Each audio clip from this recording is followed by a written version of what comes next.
कुंज बिहारी जय राम माधवा कुंज बिहारी जय राम माधवा कुंज बिहारी जय कुंज बिहारी जय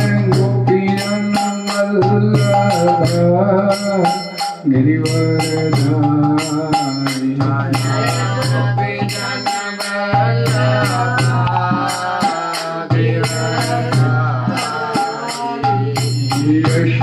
यशोधनंदन ब्रज जनरंजन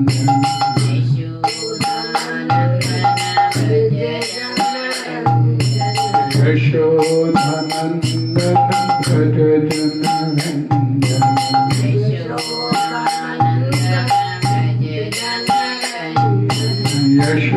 यशोधनंदन ब्रज जनरंजन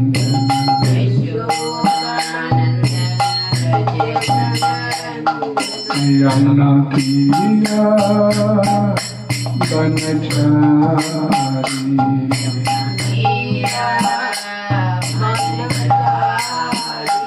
यमुना तीरा बनचारी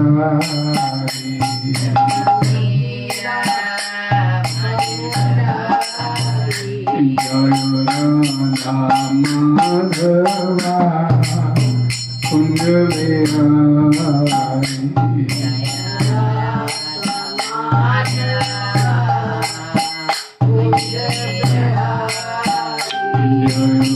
Radha Madhava Kunj Bihari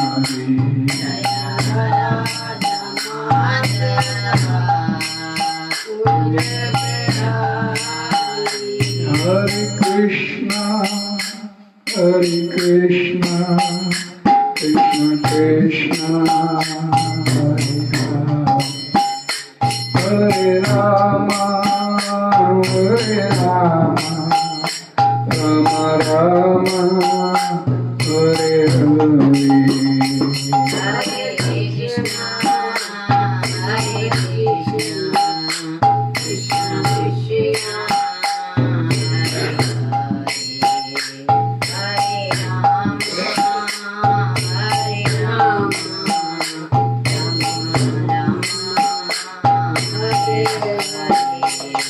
Hare Krishna, Hare Krishna, Krishna Krishna, Hare Hare, Hare Rama, Hare Rama, Rama Rama, Hare Hare.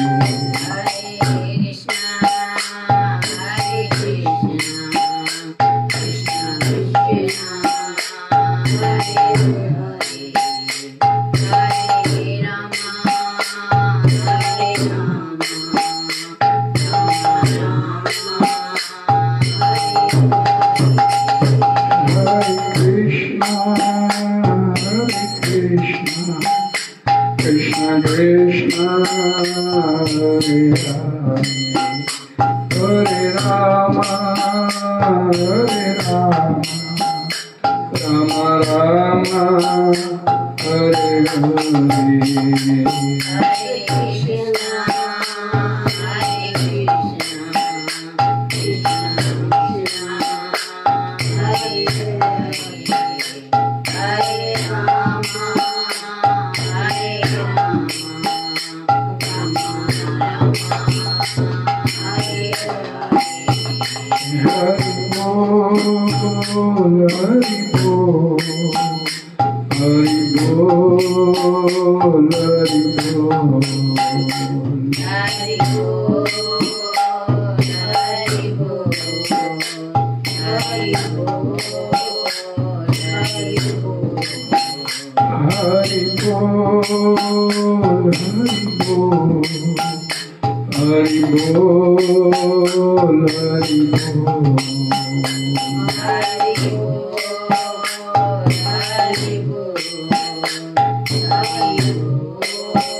ओम नमो भगवते वासुदेवाय। ओम नमो भगवते वासुदेवाय। ओम नमो भगवते वासुदेवाय। ओम नमो भगवते वासुदेवाय। ओम नमो भगवते वासुदेवाय। नारायणं नमस्कृत्यं नरं चैव नरोत्तमं देवीं सरस्वतीं व्यासं ततो जयामुदीरये। नष्टप्रायेषु भद्रेषु नित्यं भागवत सेव्या भागवती उत्तम श्लोके भक्तिर्भवति नैष्ठिकी। कृष्णाय वासुदेवाय देवकी नंदनाय च नंदगोकुमाराय गोविंदाय नमो नमः। हरे कृष्ण। आज 22 अप्रैल संध्या समय भागवत चर्चा की क्लास में आप सभी का स्वागत है और सभी का धन्यवाद है। चर्चा करेंगे श्रीमद् भागवतम पुराण स्कंद 10 अध्याय 33 श्लोक संख्या नंबर 36। हरे कृष्ण। श्लोक इस प्रकार है। अनुग्रहाय भक्तानां मानुषं देहम स्थिता भजते तादृशी क्रीडा या श्रुत्वा तत्परो भवे। इस श्लोक का हिंदी अनुवाद। जब भगवान अपने भक्तों पर कृपा प्रदर्शित करने के लिए मनुष्य जैसा शरीर धारण करते हैं तो वे ऐसी क्रीड़ाएं लीलाएं करते हैं जिनके विषय में सुनने वाले आकृष्ट होकर भगवत परायण हो जाए। हरे कृष्णा। इस श्लोक का तात्पर्य इस ज्वाइनिंग जगद्गुरु शील प्रपात जी द्वारा सरल आप सभी से प्रार्थना है, सरल स्पष्ट है, ध्यान से सुनने की आवश्यकता है। इस संदर्भ में शील जीव गोस्वामी की व्याख्या है कि जब भगवान कृष्ण अपने आदि द्विभुज रूप में इस जगत में अवतरित होते हैं तो वे कृपा करके ये रूप प्रदर्शित करते हैं जिससे मानव समाज में बद्ध उनके भक्त उन्हें देख तथा समझ सके।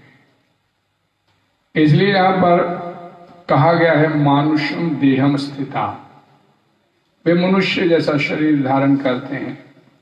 श्री विश्वनाथ चक्रवर्ती ठाकुर ये कहकर भगवान की माधुर्य लीलाओं का यशोगान करते हैं कि इन प्रेम भरे कार्यों में बद्ध जीवों के दूषित हृदय को आकर्षित करने की अकल्पनीय दिव्य क्षमता है।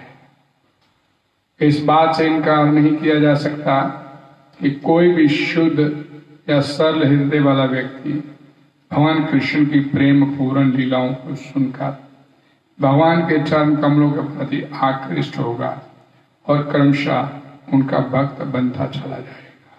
हरे कृष्ण। ओम अज्ञानतिमिरन्धस्य ज्ञानाञ्जन शलाकया चक्षुर्मिलितं येन तस्मै श्री गुरुवे नमः। श्री चैतन्य मनोभीष्टं स्थापितं येन भूतले स्वयं रूपा कदा मह्यं ददाति सपदान्ति। वंदेयं श्री गुरु श्रीयुतपद कमलम श्री गुरुन् वैष्णवांच श्री रूपम सागर जातम सैन रघुनाथवितं तम साद्वैतम सावधूतम परिजन सहितम श्री कृष्ण चैतन्य देवम श्री राधा कृष्ण पादान सैगन ललिता श्री विशाखा।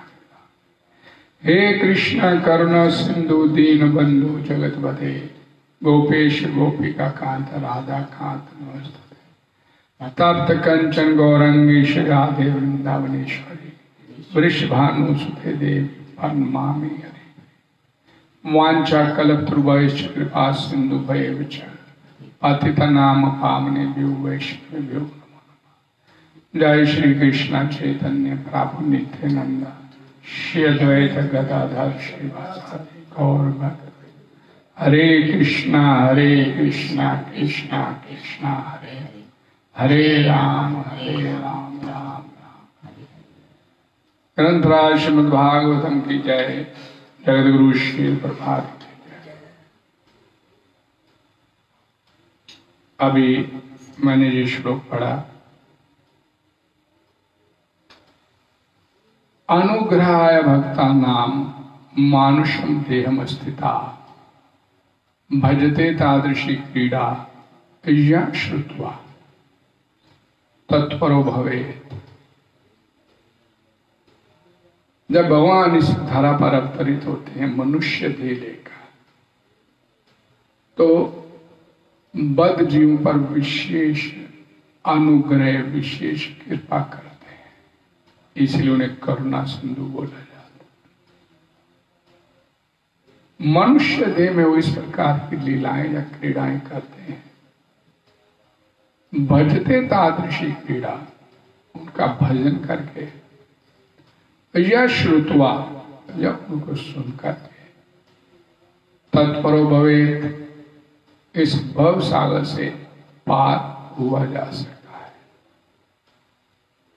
सिर्फ सुनो और उनका भजन करो, इसी से काम हो जाएगा। यहां पर श्रील प्रभुपाद जी बताए इस तात्पर्य में कि कोई भी शुद्ध या सरल हृदय वाला व्यक्ति भगवान की द्वारा रचित इन लीलाओं का गुणगान करे, उनका श्रवण करे, तो भगवान के चरण कमलों के प्रति वो तुरंत आकृष्ट होता चला जाएगा। भगवान की लीलाएं जो की जाती हैं भगवान द्वारा, वो हम जैसे बद्ध जीवों के कल्याण के लिए की जाती है। उनका भजन करते हैं या उनका श्रवण करते हैं, इसमें हमारा अपना, हम बद्ध जीवों का उसमें कल्याण होता है। और भगवान श्री कृष्ण जब इस धरा पर द्विभुज रूप लेकर आते हैं तो करते ही लीलाएं हैं, और ऐसी मनोहारी लीलाएं भगवान कृष्ण जब भगवान स्वयं आते हैं, सावापन चांस कला पुंसाम कृष्णास्तु भगवान स्वयं। शुकदेव गोस्वामी इस बात को बोलते हैं कि जो बाकी के अवतार हुए भगवान के अवतार थे, लेकिन जब भगवान कृष्ण आते हैं तो जो सृष्टि करता, अनंत ब्रह्मांडों का सृष्टि करता, ये स्वयं भगवान कृष्ण स्वयं आते हैं और इस प्रकार की लीलाएं करते हैं जिससे भक्तों को आनंद ना केवल प्रदान हो, आनंद वर्धित भी हो। ऐसी एक बड़ी सुंदर लीला का है जहां पर चर्चा करेंगे। बड़ी भगवान श्री कृष्ण ने यह लीला किया। जब एक बार कंस ने भगवान कृष्ण को मारने के लिए एक असुर भेजा जिसका नाम था अरिष्टासुर। वो बैल का रूप धारण करके, सांड का रूप धारण करके ब्रज में आया। बड़ा भयानक उसका रूप था और उसने सारे ब्रजवासियों को भय से त्रस्त कर दिया।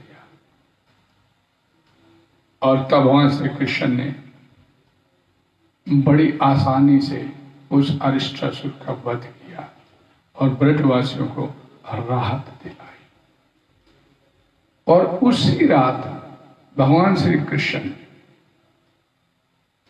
जिस दिन उन्होंने वध किया, गोपियों को आकर्षित करने के लिए, नायक होता है ना, एक नायक होता है, कोई बढ़िया काम किया तो अपने प्रेयसी को आकर्षित करता है।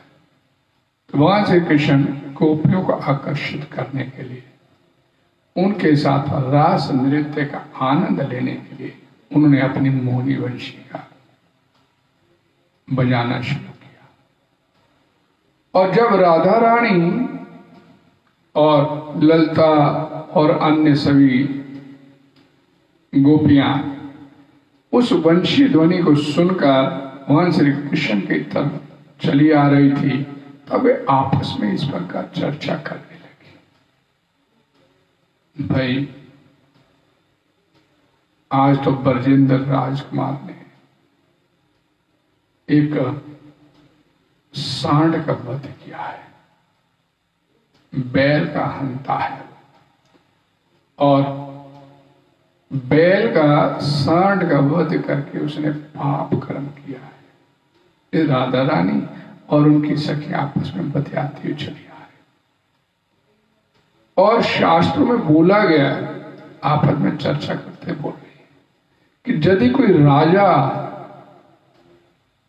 इस प्रकार से कोई पाप कर्म करता है और उसकी प्रजा को उसके पाप कर्मों का फल भोगना पड़ता है। अब ब्रजेंद्र राजकुमार ने पाप किया है, एक बैल की, सांड की हत्या की है, तो उसका पाप हमें भी तो लगेगा, हमें भी तो प्रभावित करेगा। ये ऐसा सोचते सोचते वो सोचने लगी कि इसका उपाय क्या है। उन सभी गोपियों ने परामर्श किया कि इस बारे में पूर्णमासी से राय या विचार विमर्श किया जाए। उनसे पूछना चाहिए कि इस पाप से मुक्त होने के लिए हमें क्या करना चाहिए, क्योंकि हम तो उसकी प्रजा हैं। और ऐसा सुनते हुए, चर्चा करते हुए भगवान श्री कृष्ण के पास पहुंचे और उच्च स्वर में राधा रानी ने बोलना शुरू किया, जिससे कि भगवान कृष्ण उस बात को सुन सके। और बोली, हे बैल के हंता, हे सांड को मारने वाले, आज तुम हमारे शरीर को स्पर्श मत करना, तुम्हारा शरीर पाप कर चुका है। भगवान कृष्ण तुरंत बोले, ओ मूर्ख गोपियों, वे वास्तव में सांड नहीं था, मैं तो एक असुर था जो सांड का रूप धारण करके ब्रजवासियों को हानि पहुंचाने के लिए आया था। सांड नहीं था, बैल नहीं था, वो तो असुर था। और राधा रानी ने उसके तर्क में जवाब दिया, हे कृष्ण, भले ही वो असुर था, हम मानते हैं कि वो असुर था, हमारी हानि पहुंचाने के लिए आया था, लेकिन उसने बैल का तो रूप धारण किया हुआ था। इसी तरह जब वृत्रासुर भी एक असुर था और उसकी हत्या करने पर इंद्र के ऊपर ब्रह्म हत्या का पाप लगा था, तो उसने भी प्रायश्चित किया था। तुम इस प्रायश्चित से बच नहीं सकते। राधा रानी तर्क देते हुए बोली, चूंकि वह सांड के रूप में आया था, इसलिए तुम्हें अवश्य पाप लगेगा। ऐसा बोलते हुए राधा रानी ने दोबारा उसे वार्न किया, उसे चेतावनी दिया भगवान कृष्ण को, तो हमारा स्पर्श मत आज करना, तुम्हें पाप पूर्ण कृत्य में फंसे हुए। और राधा रानी के जब कृष्ण ने ये व्याख्या सुनी तो उसे कोई उत्तर नहीं मिल पाया। और राधा रानी के तर्क बड़ा जबरदस्त दिया है, वृत्रासुर और इंद्र का। मान के तो बैल ही आया था वृत्रासुर, और ये भी बात ठीक है कि वो ब्रजवासियों को नुकसान पहुंचाने के लिए आया था। लेकिन अब राधा रानी ने जो तर्क दिया तो भगवान श्री कृष्ण चुप रह गए और उन्होंने राधा रानी से पूछा, हमसे यदि पाप हो गया है तो इसका क्या समाधान है? कोई तुम्हारे पास समाधान है?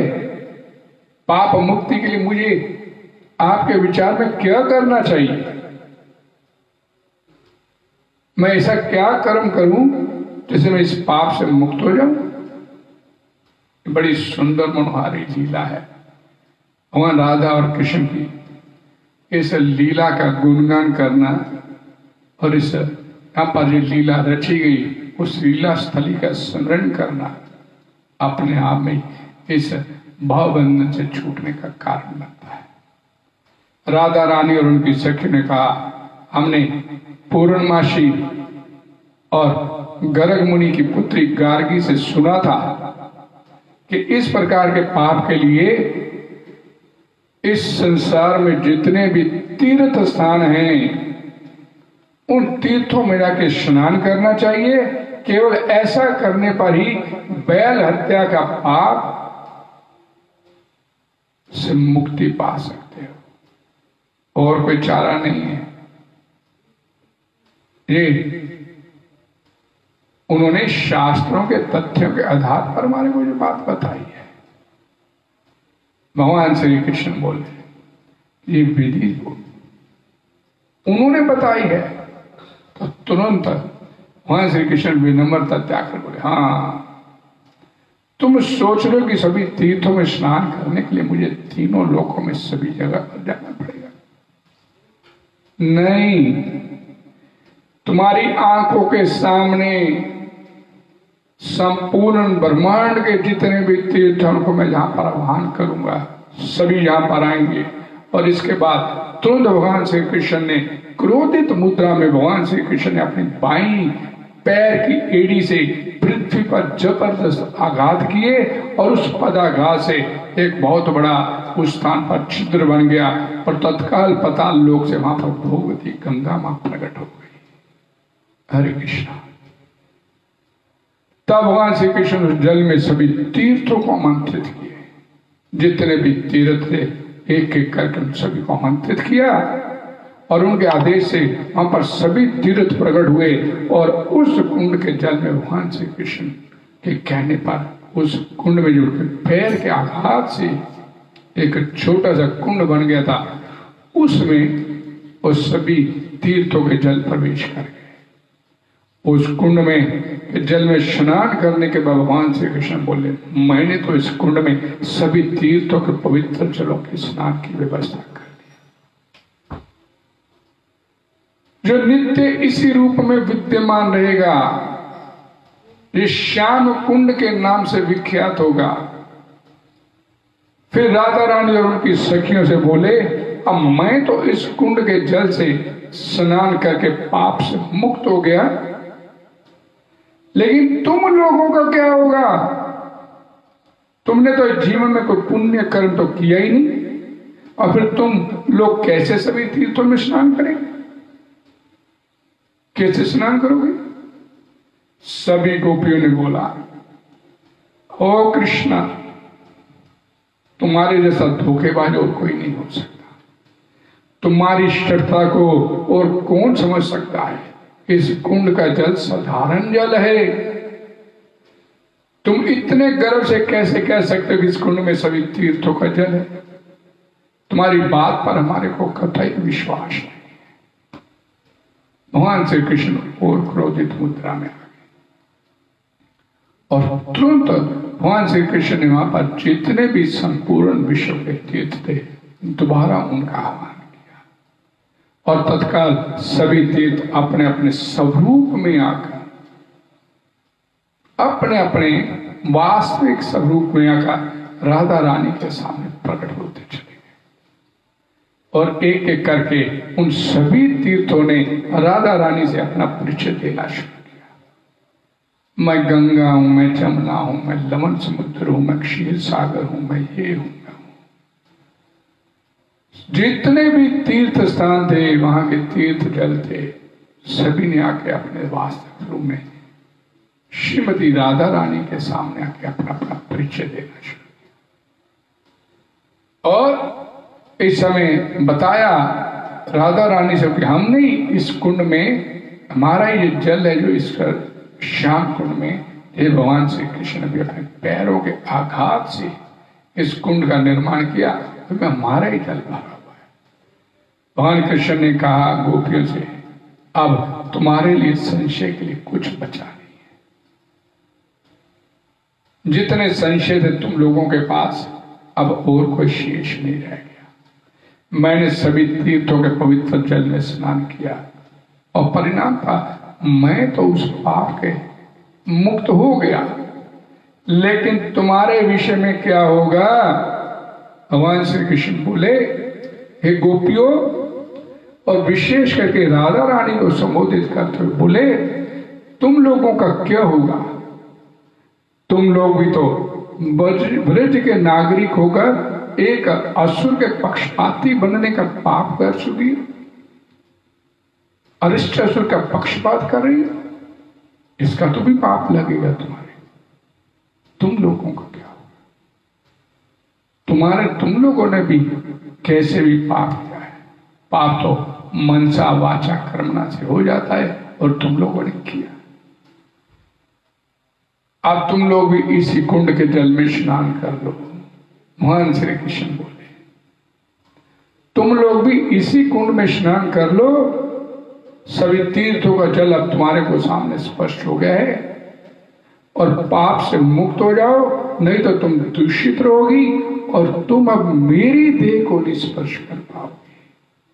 भगवान श्री कृष्ण ने अब तर्क देते हुए उत्तर देना शुरू किया। गोपियां में सर्वश्रेष्ठ गोपी राधा रानी ने तुरंत जवाब दिया, हे सखियों, कृष्ण अपने पैरों की ठोकर से इस कुंड की सृष्टि की है और इस प्रकार ये मंगल शुभ संदेश नहीं है। इसके अलावा कृष्ण इस कुंड में स्नान किए हैं, जिससे उनका पाप भी इस कुंड में आ गया है, और इसलिए इस कुंड का जल पवित्र नहीं रह गया। राधा रानी ने तर्क देते हुए कहा, अब अगर हमारे पाप हो गया है, ऐसा कृष्ण बोलता है, ऐसे कृष्ण बोलता है कि ये पाप हमने किया है अरिष्टासुर का पक्षपाती होने का, तो इसके लिए इस श्याम कुंड में स्नान करने की कोई आवश्यकता नहीं है। कृष्ण द्वारा बनाए गए कुंड के पश्चिम की ओर राधा रानी एक स्थान देखे, और जहां पर अरिष्टासुर के खुरों के आघात से एक गहरा खड्डा बन गया हुआ था। राधा रानी ने अपने हाथ के कलाई में से अपना कंगन निकाला और वहां पर खुदाई करनी शुरू कर दी, उस खड्डे वाले स्थान पर जहां पर अरिष्टासुर के खुद से खड्डा बना था, और उनकी सखियां उनकी सहायता करने लगी। वहां इतनी गोपियां थी कि थोड़े समय में वहां पर एक बहुत बड़ा कुंड तैयार हो गया। चूंकि ये कुंड राधा रानी के कंगन से खुदा गया था, इसलिए इसका नाम कंगन कुंड हुआ। बाद में राधा कुंड के नाम से ये प्रसिद्ध हुआ। और ये कंगन कुंड जब राधा रानी ने तैयार कर लिया, तो भगवान श्री कृष्ण फिर थोड़ी भावभंगी मुद्रा में बोले, कुंड को तैयार करने से क्या होता है? जब इसमें जल ही ना हो तो इसको तैयार करने का, इसको अस्तित्व में लाने का फायदा क्या? और उन्होंने पहले तो भगवान श्री कृष्ण बड़े चकित हुए, इतना सुंदर कुंड का निर्माण कर दिया। वो कुंड कितना बड़ा था, इतनी सखियां थी, गोपियां थी, उन्होंने 20 फुट स्क्वायर फुट ये कुंड की तैयार किया, निर्माण किया अपने कंगन की खुदाई से राधा रानी ने, और ये 16 फुट गहरा कुंड था। ये श्याम कुंड और राधा कुंड आप सभी लोग जाते हैं, जब गोवर्धन की परिक्रमा करते हैं तो श्याम कुंड राधा कुंड में स्नान करते हैं। जब राधा कुंड की सफाई की जाती है साल में, तो उस समय नीचे जो उस राधा कुंड में नीचे एक कंगन कुंड भी आपको दिखाई पड़ता, उसके दर्शन होते हैं जब वहां पर राधा कुंड के सरोवर की सफाई की जाती है। अब यहाँ पर इतना सुंदर कुंड तैयार हो गया, भगवान श्री कृष्ण भी चकित रह गए, लेकिन बोले तुमने कुंड तो बहुत सुंदर निर्माण कर लिया, लेकिन ऐसे कुंड का प्रयोजन क्या जिसमें जल ही ना हो, और मैं तुम्हारी सखियों के साथ अपने कुंड से तुम्हारे कुंड में जल भरने की इजाजत दे देता हूं। राधा रानी भावावेश में आ गई और अपना मुख दूसरी ओर फेर लिया, नहीं नहीं, तुम्हारे इस कुंड से हम जल नहीं लेंगे, तुम्हारे कुंड का जो जल है ये अपवित्र हो चुका है तुम्हारे स्नान करने के लिए, हमें तुम्हारे कुंड का स्नान जल नहीं चाहिए, हम उस कुंड से जल लेके स्नान नहीं करेंगे, आपका पाप हम अपने ऊपर क्यों लेंगे?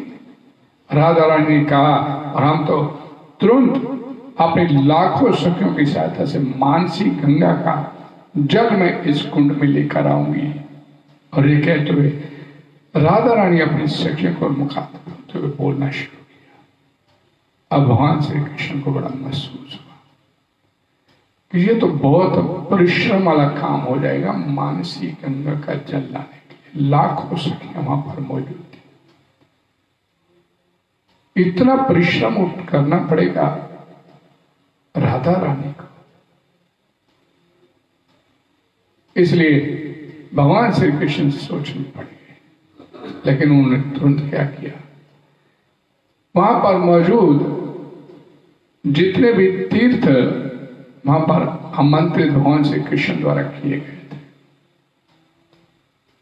उनको एक इशारा भर किया, एक संकेत दिया, और उनमें से जो अपने अपने स्वरूप में प्रकट होके वो जितने भी तीर्थ थे राधा रानी के सामने जाकर एक एक करके प्रणाम करने लगे और साथ में राधा रानी से प्रार्थना भी करने लगे कि अगर आप हमारे इस जल को अपने कुंड में स्वीकार कर लें तो हमें भी राधा कृष्ण की विलास लीलाओं में दर्शन करने का एक अवसर प्राप्त हो जाएगा। आपकी कृपा, और आप तो सबसे अधिक कृपा करते हैं, आपकी कृपा के बिना कुछ संभव नहीं सृष्टि में। हे आह्लादनी शक्ति, हे जगत जननी, जितने भी तीर्थ थे उन्होंने राधा रानी से प्रार्थना करना शुरू किया, आप अगर हमारे ऊपर कृपा दृष्टि करेंगे तो हमारा भी कल्याण हो जाएगा। आप सभी लोग जब जानते हैं कि ब्रज की महिमा कितनी, जितने भी तीर्थ एक तरफ और ब्रज की महिमा एक तरफ, और आज संपूर्ण तीर्थ वहां पर मौजूद हैं राधा रानी की कृपा प्राप्त करने के, और राधा रानी का वहीं पर बैठकर स्तुति गान करने लगे, और जितने भी तीर्थ थे एक एक करके राधा रानी के सामने आते चले गए और राधा रानी का गुणगान करने लगे। राधा रानी कृपा किया, करुणा किया, और उन तीर्थों के जल को अपने कुंड में प्रवेश करने की अनुमति दे दिया। भगवान श्री कृष्ण इसी बात के इंतजार कर रहे थे। उन्होंने तुरंत क्या किया, यहां पर श्याम कुंड था और उसके साथ ही राधा रानी ने अपना कुंड का निर्माण किया था। उनके बीच अपनी बंसी से एक छेद कर दिया और श्याम कुंड का जितना भी जल था धीरे धीरे उस राधा कुंड में आना शुरू हो गया, और राधा कुंड उस तीर्थों के संपूर्ण विश्व के तीर्थों के जल से भरता चला। बड़ा महत्वपूर्ण बात है कि जितने मूर्तिमान तीर्थों की ऐसी प्रार्थना सुनकर राधा रानी उन जलों को अपने कुंड में प्रवेश करता देखते हुए धीरे धीरे मंद मंद मुस्कुरा रही थी, और उन्हें कहा कि मैं तुम्हारी सभी प्रार्थनाओं से, तुम्हारी स्तुति गान से मैं प्रसन्न हूं। अब तुम इच्छा अनुसार इस कुंड में सदैव के लिए रह सकते हो। श्याम कुंड, राधा कुंड, गिरी गोवर्धन की जय अब बोला जाता है जब प्रणाम मंत्र किया जाता है। तो ये इसलिए कि जिसने किसी ने राधा कुंड में, श्याम कुंड में स्नान कर लिया, वो सदा सदा के लिए संपूर्ण विश्व के तीर्थों का स्नान करने का भागीदार हो जाता है। ये बड़ा महत्वपूर्ण इसमें वर्णन आता है श्रीमद् भागवतम पुराण में कि वृंदावन के दर्शन करना, वृंदावन में, और विशेष करके राधा कुंड, श्याम कुंड के दर्शन करने का मतलब अपने इस जन्म मरण के चक्र से छुटकारा प्राप्त करना है। श्रीमती राधा रानी अपने कुंड में कार्तिक कृष्ण पक्ष अष्टमी तिथि के अर्धरात्रि में प्रवेश किया, स्नान किया, और जब भगवान श्री कृष्ण राधा कुंड को जल पूर्ण देखे तो उसमें वो भी स्नान किए। फिर वे राधा रानी से बोले, हे प्रियतमे, तुम्हारा द्वारा निर्मित ये कुंड मेरे को अतिशय प्रिय है और मैं प्रतिदिन इसमें स्नान किया करूंगा, और जैसे तुम मुझे प्रिय हो वैसे तुम्हारा ये कुंड भी मुझे बहुत प्रिय है और सदैव प्रिय रहेगा। हजारों वर्षों से प्रत्येक वर्ष इस कुंड में स्नान करने के लिए इस तिथि में राधा कुंड में आविर्भाव के शुभ मुहूर्त पर अपने जीवन को सार्थक करने की इच्छा से इस कुंड में भक्त स्नान करते हैं। कंगन कुंड जो राधा कुंड के अंदर आज भी विद्यमान है, ये 20 फुट चौड़ा और 16 फुट चौड़ा गहरा राधा रानी का ये कंगन कुंड अपने आप में महत्व रखता है।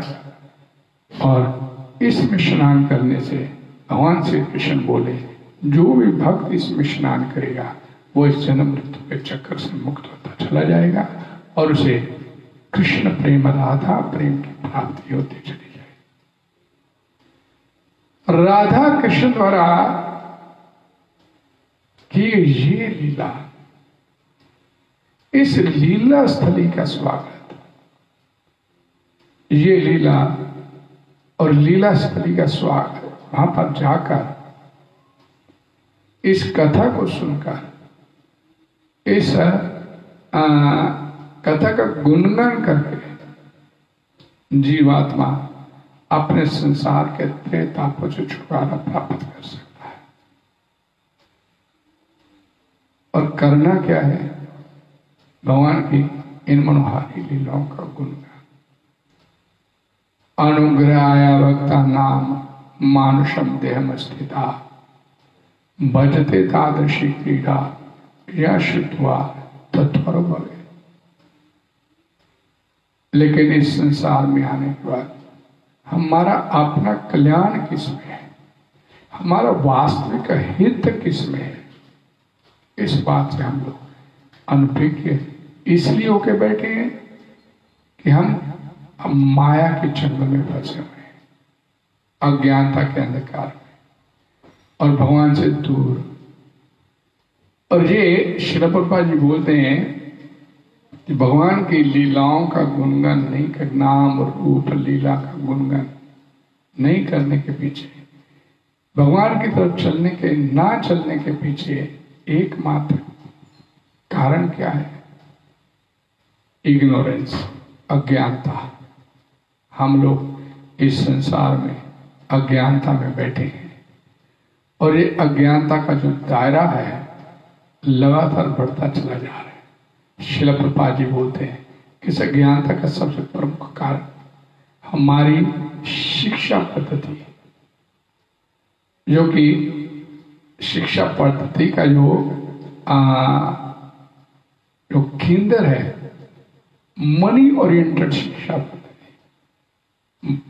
शिक्षा प्राप्त करने के पीछे एकमात्र लक्ष्य जीवन में यही बोला जाता है कि कौन सी शिक्षा ग्रहण करें कि संसार में अधिक से अधिक धन की प्राप्ति हो जाए। और जितना जितना इस मैटेरियलिस्टिक भौतिक शिक्षा को हम ग्रहण करते चले जा रहे हैं, उतना उतना हम भगवान से दूर होते चले जा रहे हैं। इस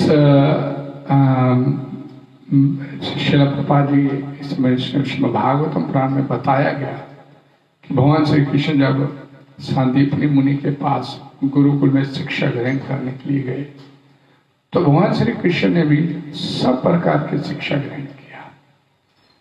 उन्होंने वहां पर इकोनॉमिक्स भी पढ़ा, फिजिक्स भी पढ़ा, साइंस भी पढ़ा, पॉलिटिकल साइंस भी पढ़ा, सब नृत्य, गायन, कला, सब क्षेत्रों में उन्होंने सांदीपनी मुनि से शिक्षा ग्रहण किया।